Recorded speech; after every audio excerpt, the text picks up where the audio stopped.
We're out here in the biosphere once again, talking to Jermaine. You have a very interesting business. I am I do. genuinely curious about all of the different things that you do. Yeah.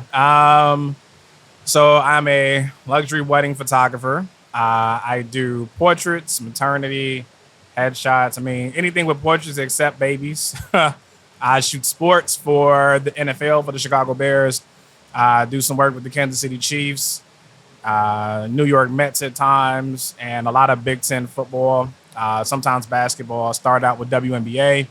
But then I have my nonprofit where it's called the Art of Confidence Project, where we help children of color all across the country with self-esteem, confidence, building up their character or whatnot. And it's amazing, man. I love all the genres because sometimes when you only do weddings, it can get to a point where you're like, all right, here we go. Like you get burnt out or it's the same old thing all the time and you kind of lose that joy and passion for it. So I love the fact that I can be in so many other genres to where I can miss weddings and be like, all right, I'm ready to go back. So yeah. That's very, very cool. I think that a lot of us are told early on that we have to like specialize on like one specific thing. That was the worst advice I ever got.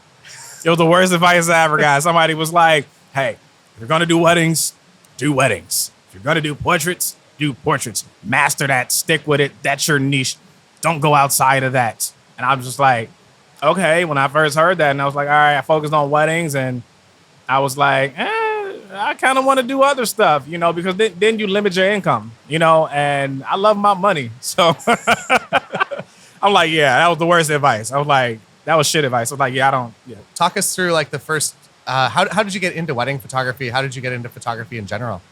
It's so funny because I got into weddings because someone told me I couldn't do it.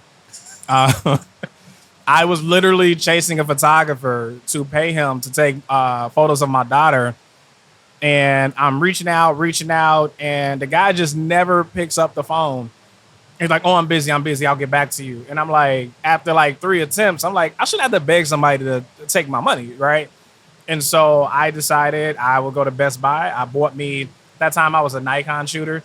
I think it was like a D3000 or something back then. It was like one of the very first ones, and a crop sensor. Went to YouTube University, and that's how I started learning, man. And I just started having fun with it, fell in love with it. And when I saw some of the results I got with my daughter, I was like, oh yeah, I love this. And falling in love with my child and then photography and the photos I was capturing, I was like, which one would be more profitable? And a lot of people saying weddings, so in my mind, I was like, all right, I'm gonna go to where it's most profitable. And now, had I known about commercial photography back then, I probably would have went commercial. But I like the idea of capturing love and being able to be a jack of all trades. Because at a wedding, you are the most diverse photographer in the world if you're a wedding photographer, because you're getting details, which is like commercial shooting. You're getting portrait shots, which is like editorial. You're getting candids, which is like photojournalism. So I felt like if I can master that, I would master so many different things. Yeah. So what did that progression look like? You buy your camera, you're having some fun, you're taking some stuff that's meaningful. And how do you turn that from just a fun passion and make it a business? Or how did you make that decision? It started with when I started doing like little small events in my community. And at that time I was with a marketing company, and they were having like general meetings weekly, and I would just photograph the speakers, and I would photograph like behind the scenes of what people were doing. And so many people were like, oh my goodness, this is good work. And I'm like, oh, it is? Like, I'm like, oh, okay. I should charge for that. And I had no idea about pricing. I just charged what I felt was fair at that time. And once I realized that you can make some real money in this industry, I was like, okay, let me start getting some education behind this thing.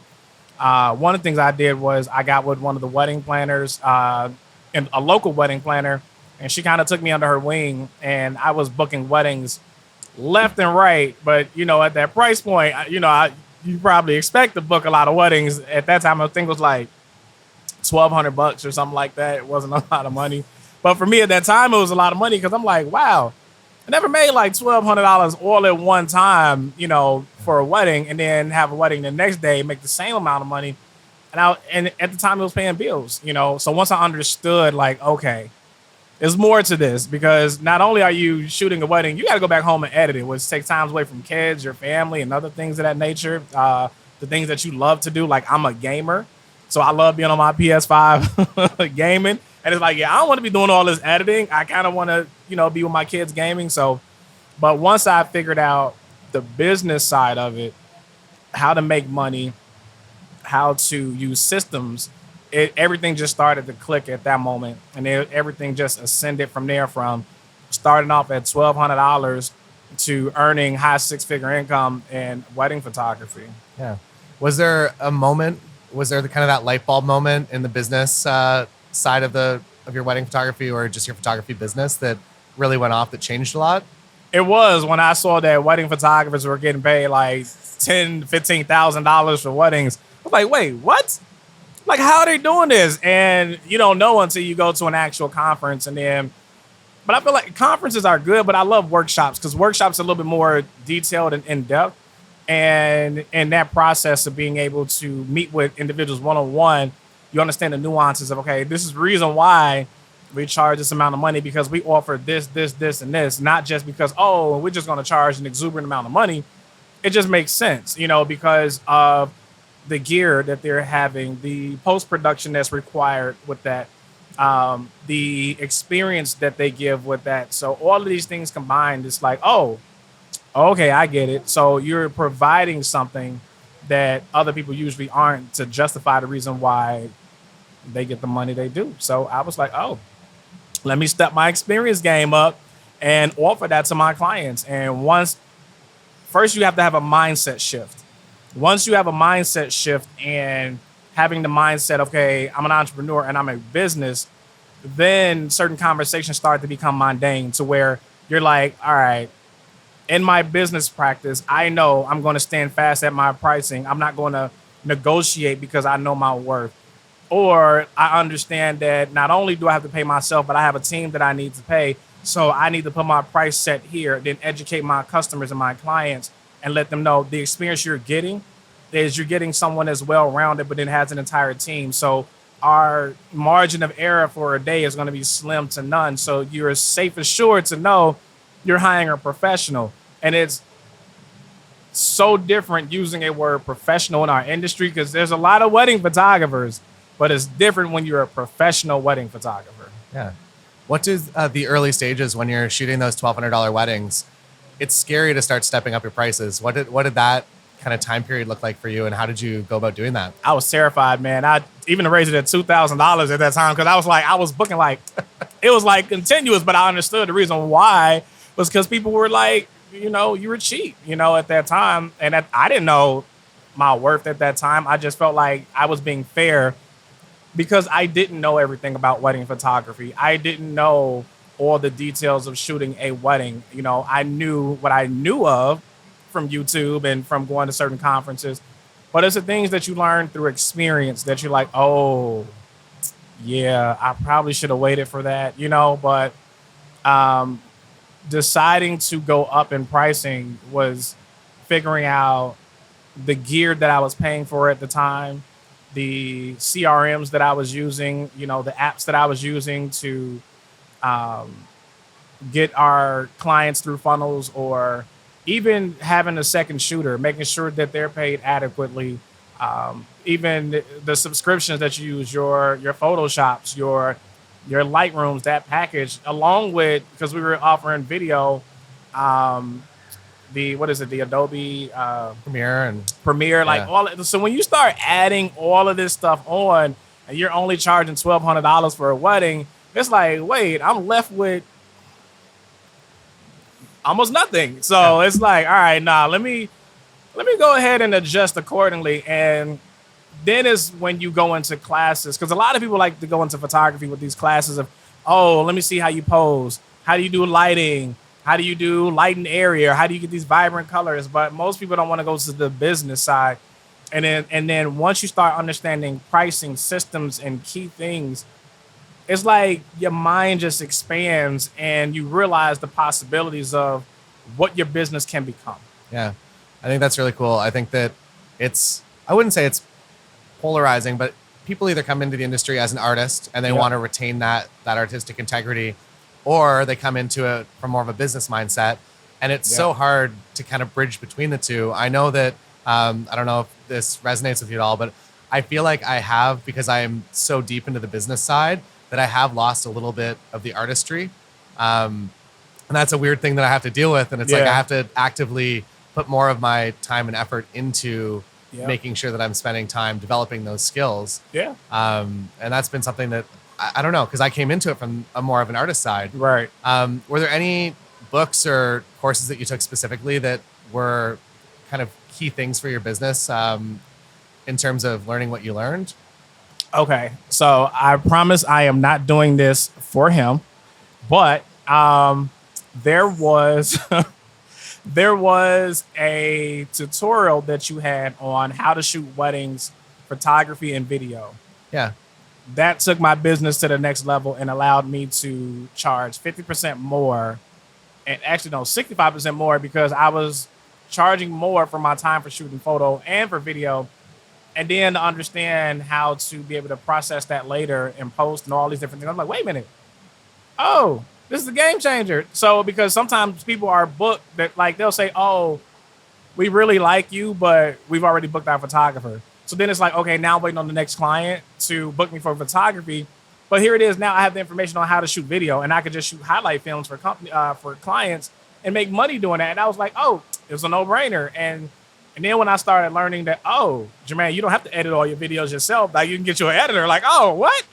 So then it's like, okay, now I can charge more, and I can do that. So I would say that video was absolutely instrumental in my career, that really broke barriers for me, because it allowed me to expand as a creator and not just be Jermaine Horton Photography, but one of the reasons why I changed my name to Jermaine Horton Studios, because now we're a complete organization and a complete creative studio versus just being able to do photography. So it was absolutely that. And Jerry Giannis's class, it was like a probably 30 people in his class in Santa Monica, California. And I had to pay for my airfare to get there. I paid for my hotel, and understand, Santa Monica, California is not cheap at all whatsoever.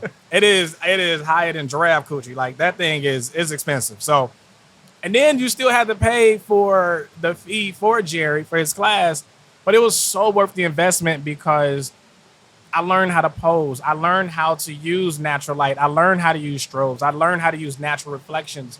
And these were things that I was like, and sometimes it's the smallest things, like, you know, putting a person next to a window here, and you're like, okay, let me see how I can get these reflections. Like, the little small nuances that will separate you from the next person. Those are the things that I learned in those workshops that I went to. Yeah, that's amazing. So Jerry was a key to unlocking some potential. Were there any other people, or who do you look up to now?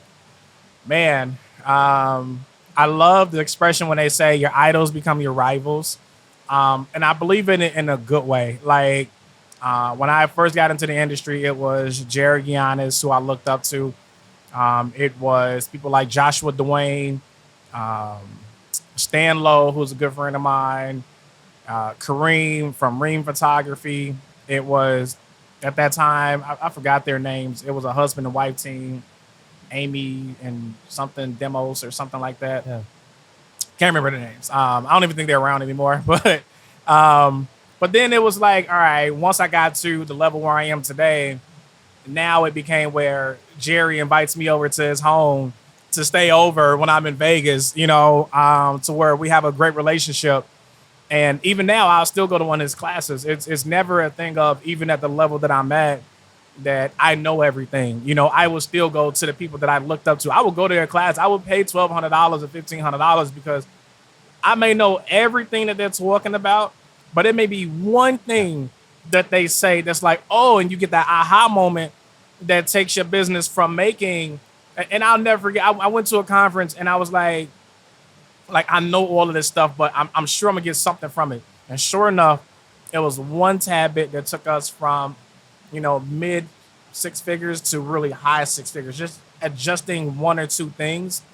And I think the education part for some people, they just feel like, oh, these conferences are people for just to get together. But at every conference I've been to, I've created a relationship with somebody that took my business or opportunities to the next level that I never thought was imaginable. So, and I would say at WPPI, that is where my dream job opened up and came out and happened. So, what was that dream job? The Chicago Bears, man. Like, I've been trying to find, there's a photographer for the 49ers named Terrell Lloyd, and we always talk, but he's always busy. And so the average person would be like, man, Terrell's just blowing me off. But the man was so busy because he's shooting. Like, when you think of sports, you're like, oh, okay, it's just during the season. No, during the off season, they still got production stuff that they have to get ready for the season, charitable stuff through the season, the draft. Like, it's so much. And I was just being patient. And being patient was like 3 years. And because COVID had hit, because he was like, hey, I'm going to bring you to one of the games and I'm going to let you do like a preseason or something like that. They're going to be playing the Bears. I can get you in. And I'm like, yes, COVID hits. I'm like, shit. Like, are you serious right now? Like, I'm like, my dream just keeps getting deferred. And so we were at WPPI and I finally see Terrell for the second time. And we're just talking, having a conversation. We're all in the lobby, not even in the class, in the lobby. We see the Rams. At that time, they had just won a Super Bowl. The Rams photographers come in, two of them. They're showing off Super Bowl rings. I'm like, wait, the fuck? Y'all get Super Bowl rings? What? Okay, bet. Say less. So you mean I don't have to get injured and I get a ring? All right, I got to figure this thing out. And so then we had one of the Oakland Raiders photographers walk up. And then it was the Kansas City Chiefs photographer that walked up, Steve Sanders. And me and Steve just had a conversation. Terrell's like, hey, Steve, this is Jermaine doing the introduction. And Steve was like, hey, I may have an opportunity, come to Kansas City. He's like, you're in Chicago, I don't know how you feel about that. I was like, dude, I will fly on my own dime to Kansas City, bro. Like, just tell me what I need to do. And the crazy part about it was Steve started following my Instagram. So he saw what I could do with portraits. He saw what I could do with weddings. He was like, okay, this kid's got the goods. I know he can do this. So his first gig to me was to come all the way out to Kansas City to shoot every last Kansas City Chiefs player for the promo of the season. And like each photographer had like their own set. It was like 3 or 4 sets. I'm on the jail set, this creative jail set. And here it is. I get to pose like Travis Kelce, Patrick Mahomes, some of the players that I covered in college that I saw that was like, damn, dude, I wish you that came to the Bears, bro. And they're just laughing. And they're like real cool people. But that experience, and then to see it on Kansas City social media channels, to see it in their stadiums, and to see it on trading cards, and like, I'm like, my work, like, that meant everything to me. And then he got me into the preseason game for the Bears. And the funny part about that was he had an apprenticeship, and one of his interns, or the person that was in this program, his seasonal photographer, was the Bears photographer, who's their actual main photographer. So he knew who he was and was like, hey, I'm going to get you in contact with this individual. He did that. Me and him talked, and he was like, if there's an opportunity.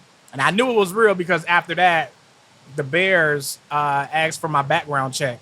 And I started doing that, filling it out. They was like, hey, if we do get you in, fill out the payment slip and all this other good stuff. I'm like, all right, this is progress. And then Steve has me shoot the preseason game. Went really good. And in wedding photography, well, at least I thought, right? In wedding photography, I was taught be intentional with when you're shooting. In sports photography, it's different. You need to be intentional, but I hate even my second shooters, they overshoot. I'd be like, because I gotta call through that shit, right? And I'm just like, so I always shoot intentional wedding. So for sports, it's like, you got to hold down the shutter and go all the way through. So at first I was like, click, click, click. I got that moment. Click, click, click. Like not shooting all the way through sometimes. And Steve was like, bro, you should have way more photos than this. I was like, really? I was like, oh, I just thought I was being intentional. He's like, no, I need you to do more. And I was like, all right. And I appreciated his critique and what he told me. And I thought I bummed it. I thought I lost it. I was like, shit, like that was my opportunity. But I was like, all right, I got to shoot my Bears versus the Chiefs in the preseason. I got it done. Got a call from the Chicago Bears, and the head photographer was like, hey, we'd love you to shoot our home games. And not only did I shoot home games, but I even went and did one of the away games at the Dallas Cowboys Stadium, which was incredible. So, again, every conference that I went to, something magical happened. I either became an ambassador for a company, being a Sony Artisan, being a Westcott Top Pro, a Stella ambassador, what else? Fundy Design, SLR Lounge, Spider Holster, like all of these different companies and even more. And it was just like, because every conference I went to, I just had conversations. I was networking and I got to meet new people and build these relationships. And people just always look up, like, every time I see you at a new conference, you're the new ambassador for something. I'm like, look, I just build relationships, and it happens organically. And that's what I don't miss them. I do not miss conferences. Yeah. I don't miss them. That's amazing. Yeah. I'm very happy to hear that it's such a challenging thing to get into. You can't just be like, I'd like to shoot the NFL, please. It is the hardest. Like, when people tell you it's hard to shoot sports in general, it is hard to get into the NFL. It is one of those things, like, you have to know someone to know someone to know someone to know someone to get in the NFL.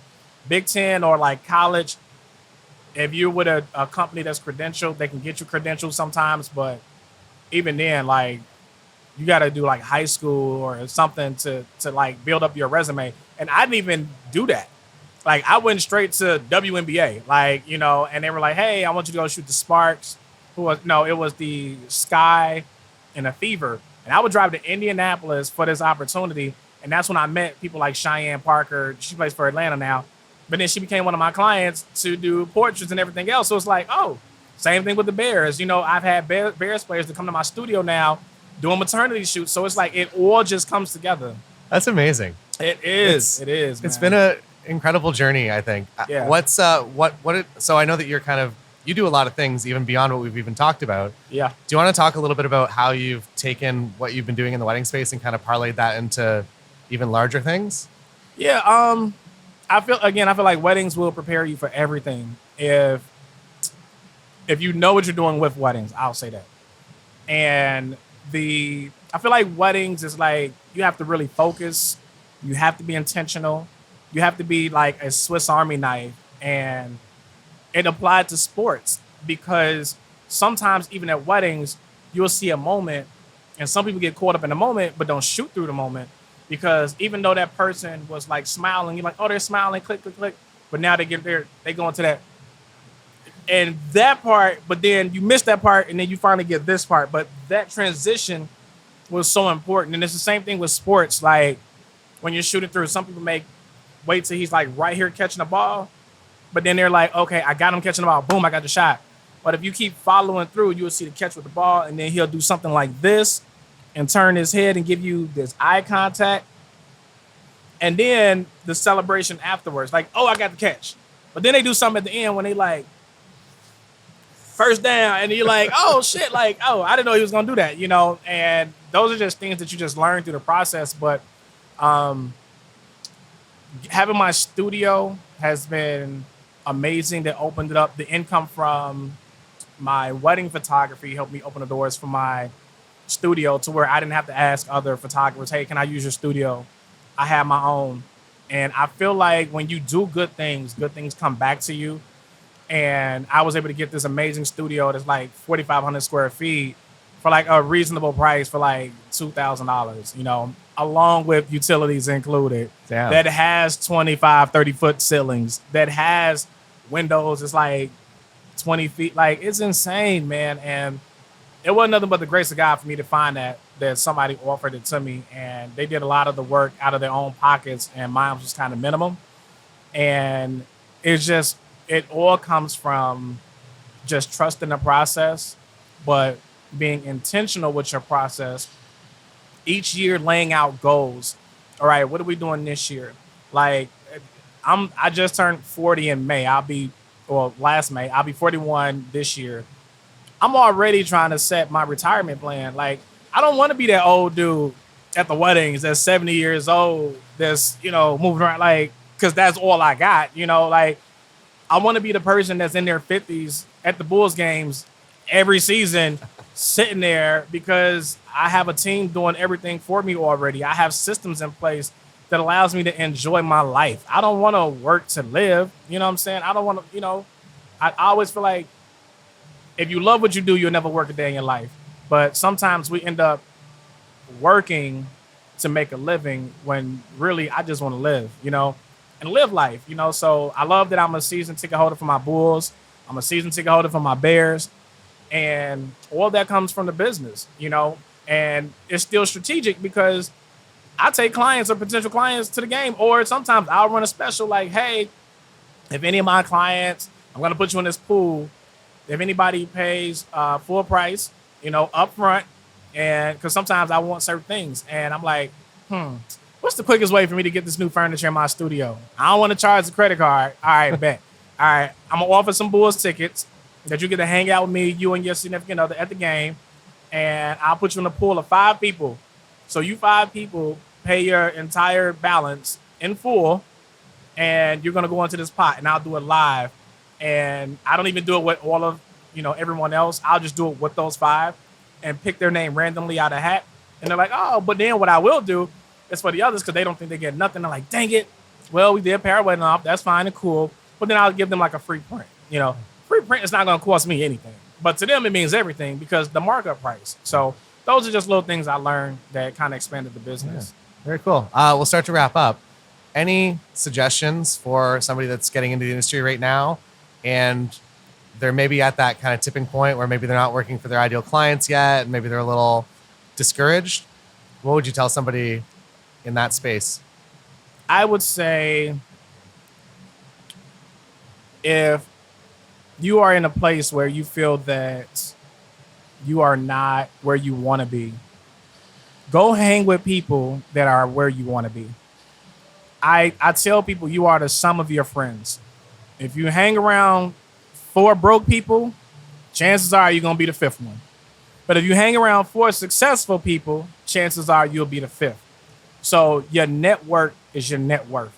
So if you hang around other successful people that understand how the process goes, they will teach you these things. They will have conversations. And it can't be, hey, what's your name? I want to learn. And it's you build the relationship. I see you at a conference and in January. Hey, how you doing? We talk, we have a good time. I see you at WPPI or another conference a few months later. Hey, I remember you, yada, yada, yada. You actually come to somebody's workshop or class and invest into yourself by supporting them. And then they'll take you serious and be like, oh, this person really is serious. Let me give that person a little bit more of my time. And then they'll mentor you. So I have a mentee, Daryl Wilkerson. Like he came to one of my workshops. He's now my second shooter, my associate shooter, and he's my go-to. So when I had the Bears ask, say, hey, we may need another person for a game. He's always wanted to shoot sports. I'm like, yo, the opportunity is yours. So you just never know. And I give him weddings that I can't even take, And so it's like, if you just hang around the right people, they'll get you to where you want to go. But the issue is God can't steer a parked car. You still got to put that thing in drive and you got to move forward. Because some people, they just in neutral, just expecting things to happen. Like, okay, it's supposed to happen. It should happen. But you got to go out there and make it happen. But show up to conferences, show up to workshops. Don't be afraid to invest in money. I hear people say, well, I can't make it to that conference because I don't got the money. That's the reason why you need to be at a conference is because you don't got the money. Because if your business doesn't allow you to spend an extra $300-400 to get into a convention, then it's like, all right, what are we doing? Then something's not working here. You can room with a roommate, put 4 people to a room, and you split it. Like you're not here. I mean, you can hang out and have a good time, but the important thing is to get the information so that you can be in a place to where $300, $400, $500 is not an issue for you anymore. And once you have that mindset, that's when you start cracking the code of being a true entrepreneur. And that's when things change. Amazing. Yeah. Thanks so much. This was This is incredible. Well, thank you for having me on, man. Really appreciate it. Yeah. And where can people find out a little bit more about you? Hey, follow me on Instagram, Jermaine Horton Studios, Jermaine Horton, like Horton Hears the Who Studios. On Instagram, I'm on Facebook, and my Twitter is Jermaine Horton. So I'm accessible. Comment, shoot me a DM. Let's talk.